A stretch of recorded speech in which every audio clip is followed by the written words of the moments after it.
इस लेक्चर में हम डिस्कस करेंगे resonance in parallel RL RC circuit, यानी कि एक सीरीज आरएल सर्किट और सीरीज आरसी सर्किट जब ये दोनों आपस में पैरेलली कनेक्टेड हों तो उस सर्किट में रेजोनेंस प्राप्त करने के लिए क्या कंडीशन होगा उसके बारे में हम इस लेक्चर में डिस्कस करेंगे। तो पहले हम यहाँ पे एक सर्किट हमने कंसीडर किया जिसमें दो ब्रांच हैं, एक ब्रांच है ए बी और दूसरा ब्रांच है सी डी। जो ए बी ब्रांच है उसमें रजिस्टेंस और एक इंडक्टर ये दोनों सीरीज में कनेक्टेड है, यानी कि ये एक आरएल ब्रांच है। और दूसरा जो ब्रांच है सी डी यह एक आरसी ब्रांच है, इसमें रजिस्टेंस है और कैपेसिटर है। तो दोनों ही सर्किट, ये दोनों ही ब्रांच जो है एक दूसरे के पैरेलल कनेक्टेड है और जो सोर्स वोल्टेज है उसके भी पैरेलल कनेक्टेड है। तो इस सर्किट में जो सोर्स से करंट ड्रॉ किया जा रहा है वो करंट है आई, और यह करंट दोनों ही ब्रांच में डिस्ट्रीब्यूट होगा। तो जो ए बी वाला ब्रांच है उसमें मान लेते हैं कि I1 करंट फ्लो कर रहा है और जो सी डी ब्रांच है उसमें I2 करंट फ्लो कर रहा है। तो हमने यहाँ पे एज्यूम कर लिया कि I1 जो है वो ए बी ब्रांच का करंट है, I2 जो है वो आपका सी डी ब्रांच का करंट है, और इन दोनों का I1 और I2 का जो फेजर सम होगा वो आपका ये रिजल्टेंट करंट है I, जो कि सोर्स से ड्रॉ किया जा रहा है। तो I आपका सप्लाई करंट का आरएमएस वैल्यू है और V जो है वो सप्लाई वोल्टेज का आरएमएस वैल्यू है। तो ये जो सर्किट है आरएल आरसी सर्किट जो है इसमें रेजोनेंस के प्राप्त करने के लिए क्या कंडीशन होगा उसको हम इसमें डिस्कस कर रहे हैं। तो जो आपका ए बी ब्रांच है और सी डी ब्रांच है, तो ए बी ब्रांच है इसमें ये आपका आरएल सर्किट है और जो सी डी ब्रांच है ये आरसी सर्किट है। तो जो भी सर्किट हो, तो किसी भी सर्किट में रेजोनेंस प्राप्त करने के लिए सर्किट का जो एडमिटेंस है, चूँकि ये पैरेलल सर्किट है तो हम एडमिटेंस इसमें कंसीडर करेंगे।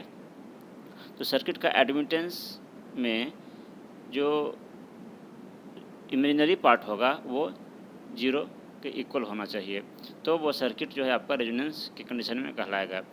रेजोनेंस वो कंडीशन होता है जिसमें कि सर्किट प्योरली रजिस्टिव सर्किट की तरह बिहेव करता है, यानी कि उसमें रिएक्टिव कंपोनेंट नहीं होता है। तो ये जो आपका आरएल आरसी सर्किट है तो इसका हम सर्किट का एडमिटेंस कैलकुलेट करेंगे, और एडमिटेंस में जो इमेजिनरी पार्ट होगा जिसको कि ससेप्टेंस कहते हैं उसको हम 0 से इक्वेट करेंगे और वहाँ से फिर कंडीशन कैलकुलेट करेंगे। तो सर्किट का एडमिटेंस क्या होगा, तो जो आपका आरएल ब्रांच है तो इसका जो इम्पीडेंस होगा आरएल ब्रांच का वो होगा R plus J into XL. ये हो गया आपका इस ब्रांच का इम्पीडेंस। तो इम्पीडेंस का उल्टा जो होगा वो एडमिटेंस कहलाएगा, यानी कि 1/R प्लस जे एक्सएल ये आपका आरएल ब्रांच का यानी ब्रांच ए बी का एडमिटेंस हुआ, जहाँ एक्स के सफिक्स में एल है यहाँ पे। और उसी प्रकार से जो आपका सेकंड वाला ब्रांच है आरसी ब्रांच, तो उसका इम्पीडेंस होगा आरसी माइनस जे इंटू एक्स सी। तो ये इम्पीडेंस होगा सी डी ब्रांच का, लेकिन एडमिटेंस अगर हम निकालेंगे तो एडमिटेंस होगा 1/RC माइनस जे इंटू एक्स सी। तो दोनों ही ब्रांच के एडमिटेंस को जब हम ऐड कर देंगे तो हमें सर्किट का एडमिटेंस पता चलेगा, क्योंकि दोनों ही ब्रांच पैरेलली कनेक्टेड है। तो सर्किट का टोटल एडमिटेंस हम इस प्रकार से कैलकुलेट करेंगे। इसको जब हम सिंप्लीफाई करेंगे, दोनों ही टर्म को रेशनलाइज करेंगे, तो इसको भी हम रेशनलाइज किए और इसको भी रेशनलाइज किए। डिनोमिनेटर में जो आपका टर्म है उसके कंजुगेट से नोमिनेटर डिनोमिनेटर में मल्टीप्लाई किए, तो उसी को रेशनलाइजेशन कहते हैं। तो ये टर्म हमें मिलेगा रेशनलाइज करने के बाद। उसके बाद इसमें जो आपका डिनोमिनेटर वाला पार्ट है ये आपको एक फार्मूला पे है कि a plus B into A minus B, तो उसका फार्मूला होता है A square minus B square. तो उस फार्मूला से आपका जो डिनोमिनेटर है वो आ जाएगा R L square plus x L square. यहाँ ध्यान देना है कि एक्स के सफिक्स में एल है, और नोमिनेटर में हो जाएगा आर एल माइनस जे इंटू एक्स एल। उसी प्रकार से जो सेकंड टर्म है उसमें भी डिनोमिनेटर में हो जाएगा R C square plus X C का स्क्वायर, फार्मूला से A plus B into A minus B से, और जो न्यूमरेटर है वो हो जाएगा आपका R C plus J into X C. तो फिर हम इसको अरेंज करेंगे तो इसमें जो दो टर्म है न्यूमरेटर में, दोनों को अलग अलग कर देंगे तो हम ये लिख सकते हैं, और उसी प्रकार से सेकंड वाले टर्म को भी हम दोनों को अलग अलग कर देंगे तो हम ये वाला लिख सकते हैं। तो यहाँ से हम फिर क्या करेंगे कि रियल पार्ट को अलग और इमेजिनरी पार्ट को अलग कर लेंगे। तो ये टर्म आपका रियल पार्ट है, ये टर्म आपका रियल पार्ट है, दोनों को हमने एक जगह पे लिख लिया। और ये दोनों आपका इमेजिनरी वाला टर्म है, तो जे कॉमन लेकर के और इसको हमने एक जगह लिख लिया। तो सर्किट का जो एडमिटेंस निकला उसमें एक रियल पार्ट है और एक इमेजिनरी पार्ट है। जो रियल पार्ट है वो आपका कंडक्टेंस कहलाएगा और जो इमेजिनरी पार्ट है वो ससेप्टेंस कहलाता है। तो चूँकि हम रेजोनेंस की बात कर रहे हैं तो सर्किट को रेजोनेंस में होने के लिए जो इसका इमेजिनरी वाला पार्ट है वो 0 के बराबर होना चाहिए, क्योंकि जब इमेजिनरी पार्ट आपका इसमें 0 हो जाएगा यानी कि सर्किट में कोई रिएक्टेंस नहीं होगा उस केस में, तो सर्किट हमारा प्योरली रजिस्टिव सर्किट की तरह बिहेव करेगा। और इस कंडीशन को ही, जब सर्किट हमारा प्योरली रजिस्टिव सर्किट होता है, उस कंडीशन को ही हम रेजोनेंस कहते हैं। तो इसमें जो रिएक्टेंस वाला पार्ट है या ससेप्टेंस वाला जो पार्ट है, इमेजिनरी पार्ट जो है, उसको हम 0 से इक्वेट करेंगे। तो फॉर रेजोनेंस होने के लिए, सर्किट को रेजोनेंस में होने के लिए जो ससेप्टेंस है सर्किट का, यानी जो इमेजिनरी वाला पार्ट है वो 0 होना चाहिए। तो उसको हमने, जो इमेजिनरी पार्ट है उसको 0 से इक्वेट किया, और XC के जगह पे हम इसका मैग्नीट्यूड पुट करेंगे 1/ωc, और XL के जगह पे पुट करेंगे ωL।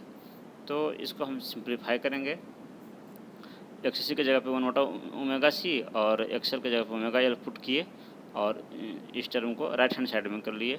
फिर इसको हम सिंप्लीफाई करेंगे, तो सिंप्लीफाई करने के बाद आपका ये आपका टर्म आ जाएगा। यहाँ से हम क्रॉस मल्टीप्लिकेशन करेंगे तो आपको ये वाला एक्सप्रेशन मिलेगा। यहाँ से हम ω² LC अगर कॉमन लेंगे तो अंदर में बचेगा आपका RC² C - L, और इस साइड बचेगा RL² C - L। तो यहाँ से ω² हो गया 1/LC, और न्यूमरेटर में हो जाएगा RL² C - L बटा RC² C - L। तो ये सिंपली मैथमेटिक्स है, इसको आप सोल्व कीजिएगा तो आपको ये वाला टर्म आ जाएगा। तो यानी कि फ्रीक्वेंसी हमें पता चला ω² अभी हमें पता चल चुका है। तो यहाँ से आप ω अगर निकालेंगे तो ω दोनों राइट हैंड साइड में रूट हो जाएगा, तो हो जाएगा 1/√LC, और इसको अरेंज करेंगे तो लिखेंगे RL² L/C बटा RC² L/C। तो यानी कि ये जो फ्रीक्वेंसी निकला हमें, इस फ्रीक्वेंसी पे जो सर्किट है उसमें आपका ससेप्टेंस नहीं होगा, उसमें उसके एडमिटेंस में इमेजिनरी पार्ट नहीं होगा, यानी कि सर्किट पूरी तरीके से रजिस्टिव सर्किट की तरह बिहेव करेगा। इसलिए इस फ्रीक्वेंसी को रेजोनेंस फ्रीक्वेंसी कहा जाता है। तो रेजोनेंस फ्रीक्वेंसी को ω0 से डिनोट करते हैं या F0 से डिनोट करते हैं, इसलिए हमने यहाँ पे रेजोनेंस फ्रीक्वेंसी को ω0 F0 से डिनोट किया है। तो कहने का मतलब ये हुआ कि जब फ्रीक्वेंसी, सप्लाई फ्रीक्वेंसी इस एक्सप्रेशन के बराबर होगा, या इस एक्सप्रेशन से जो कैलकुलेशन आएगा उसके बराबर जब आपका फ्रीक्वेंसी होगा, सप्लाई फ्रीक्वेंसी, उस समय सर्किट आपका रेजोनेंस के कंडीशन में होगा। यानी कि उस समय सर्किट में आपका रिएक्टेंस नहीं होगा या उसमें ससेप्टेंस नहीं होगा, और सर्किट प्योरली रजिस्टिव सर्किट की तरह बिहेव करेगा, यानी कि पावर फैक्टर यूनिटी होगा। तो ये आपका था एंगुलर फ्रीक्वेंसी है। यहाँ पे अगर हम F0 निकालना चाहेंगे तो ω 2πf होता है, तो यहाँ से 2π आपका राइट हैंड साइड में करेंगे तो 1/2π√LC इंटू √RL² LC बटा RC² LC हो गया। तो इस प्रकार से ये हमें रेजोनेंस फ्रीक्वेंसी हमने कैलकुलेट किया कि इस फ्रीक्वेंसी पे ही जो सर्किट है वो हमारा रेजोनेंस के कंडीशन में होगा। तो अब हम इसमें अगर देखें जो हमारा जो एक्सप्रेशन आया, तो उस एक्सप्रेशन को अगर हम देखें कि अगर उस एक्सप्रेशन में RL के जगह पे RC अगर हम पुट कर दें, RL और RC अगर बराबर हो, यानी सर्किट ऐसा है जिसमें कि RL और RC बराबर है और वो R के बराबर है, तो आप देखेंगे कि जो रेजोनेंस फ्रीक्वेंसी है उसका एक्सप्रेशन आ जाएगा ω0 1/√LC। यानी कि अगर सर्किट इस प्रकार से है जिसमें कि ये दोनों रेजिस्टेंस बराबर है, तो जो रेजोनेंस फ्रीक्वेंसी है वो होगा 1/√LC। यानी कि जो आपका पैरेलल RLC सर्किट में रेजोनेंस फ्रीक्वेंसी होता है या सीरीज RLC सर्किट में जो रेजोनेंस फ्रीक्वेंसी होता है, वही फ्रीक्वेंसी आपका इस कंडीशन में भी आ रहा है। अगर हम दूसरा कंडीशन इसमें कंसीडर करें कि RL और RC अगर दोनों जीरो हो, तो उस कंडीशन में भी, यानी कि अगर इसमें रेजिस्टेंस नहीं है इन दोनों ब्रांच में, सिर्फ L और C पैरेलली कनेक्टेड है, तो उस कंडीशन में भी आप देखेंगे उस एक्सप्रेशन से कि जो रेजोनेंस फ्रीक्वेंसी है वो होगा 1/√LC, जो कि आपका पैरेलल RLC सर्किट में जो रेजोनेंस फ्रीक्वेंसी होता है वही फ्रीक्वेंसी है, या सीरीज RLC सर्किट में जो फ्रीक्वेंसी होता है रेजोनेंस फ्रीक्वेंसी वही फ्रीक्वेंसी है। तो ये आपका स्पेशल केस है कि अगर रेजिस्टेंस दोनों इक्वल है तो रेजोनेंस फ्रीक्वेंसी ये होगा। अगर सर्किट में रेजिस्टेंस नहीं है, सिर्फ L और C पैरेलली कनेक्टेड है, तो भी रेजोनेंस फ्रीक्वेंसी उतना ही होगा। साथ ही साथ अगर हम ये देखें कि RL इजकल टू अगर जीरो है, RL इजकल टू जीरो अगर है, यानी कि सर्किट जो है आपका इस प्रकार का सर्किट है कि जो RL वाला ब्रांच था उसमें रेजिस्टेंस नहीं है, सिर्फ इंडक्टेंस है, और जो सेकंड वाला ब्रांच है इसमें रेजिस्टेंस भी है और कैपेसिटेंस भी है। तो इस कंडीशन में जो रेजोनेंस फ्रीक्वेंसी है वो आपको हो जाएगा, ये जो एक्सप्रेशन लिखा हुआ है उसमें जो जनरल एक्सप्रेशन आया था रेजोनेंस फ्रीक्वेंसी का, उसमें आप RL के जगह पे जीरो पुट करेंगे तो आपको ये टर्म, ये एक्सप्रेशन मिलेगा। तो ये एक्सप्रेशन देखने से हमें ये पता चल रहा है कि डिनोमिनेटर में जो टर्म है, जो टर्म डिनोमिनेटर में है, तो डिनोमिनेटर वाला टर्म में जो राइट हैंड साइड में जो टर्म है वो टर्म L/C से कम होगा, तभी आपका फ्रीक्वेंसी जो है वो एग्जिस्ट करेगा। क्योंकि अगर जो डिनोमिनेटर में जो आपका टर्म है, राइट हैंड साइड वाला टर्म अगर ये ज़्यादा अगर हो जाएगा तो आपका अंडर रूट में निगेटिव टर्म आ जाएगा, जिसके कारण कि ये आपका रेजोनेंस फ्रीक्वेंसी एग्जिस्ट नहीं करेगा। तो इसलिए यहाँ से ये कंडीशन निकल कर आया कि अगर RL इजकल टू जीरो है तो सर्किट रेजोनेंस के कंडीशन में तभी आएगा जब RC is less than under root L/C होगा। तो यानी कि यहाँ से अगर आप देख सकते हैं कि रेजोनेंस कंडीशन होने के लिए ये टर्म पॉजिटिव होना ज़रूरी है, और ये टर्म पॉजिटिव होगा तभी जब RC का स्क्वायर जो है वो लेस देन L/C होगा। तो यहाँ से हम कह सकते हैं कि RC is should be less than under root L/C। तो ये कंडीशन निकल कर आया, आपका इम्पोर्टेंट कंडीशन है ये कि सर्किट रेजोनेंस के कंडीशन में होने के लिए ये होना ज़रूरी है। उसी प्रकार से एक और कंसिडर हम कर रहे हैं कि अगर RC इजकल टू अगर जीरो हो, यानी सर्किट इस प्रकार से हो कि RL वाले ब्रांच में तो रेजिस्टेंस है, लेकिन RC वाले ब्रांच में अगर रेजिस्टेंस नहीं है, तो उस केस में जो रेजोनेंस फ्रीक्वेंसी है उसका एक्सप्रेशन आपको यहाँ पे लिखा हुआ है।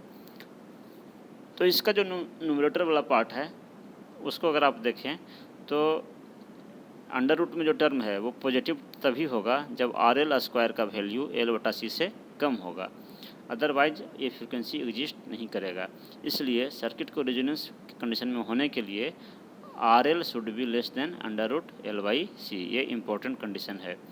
तो यानी कि ये टर्म पॉजिटिव तभी होगा जब RL square should be less then L/C। तो यहाँ से हम कह सकते हैं कि RL should be less than under root L/C। तो पैरेलल RL/RC सर्किट में हमने एक जनरल रेजोनेंस फ्रीक्वेंसी का एक्सप्रेशन ड्राइव किया। यहाँ से हमने कुछ स्पेशल केस कंसीडर किए और उसके लिए स्पेशल कंडीशंस हमने पता किया। पांचवा जो एक और कंडीशन है कि अगर RL और RC दोनों इक्वल हों और अंडर रूट L/C के बराबर हो, RL RC बराबर हो और अंडर रूट L/C के बराबर हो अगर, तो उस कंडीशन में जो है वो सर्किट आपका हर फ्रीक्वेंसी पे रेजोनेंस की कंडीशन में होगा। यानी कि if RL equal to RC equal to under root L/C then circuit admittance has always zero imaginary part. यानी जब रेजिस्टेंस का वैल्यू अंडर रूट L/C के बराबर होगा उस समय आपका हर हाल में चाहे फ्रीक्वेंसी कुछ भी हो, जो आपका एडमिटेंस है उसमें इमेजिनरी पार्ट नहीं होगा, इमेजिनरी पार्ट उसमें जीरो होगा, यानी ससेप्टेंस जीरो होगा। इस कंडीशन में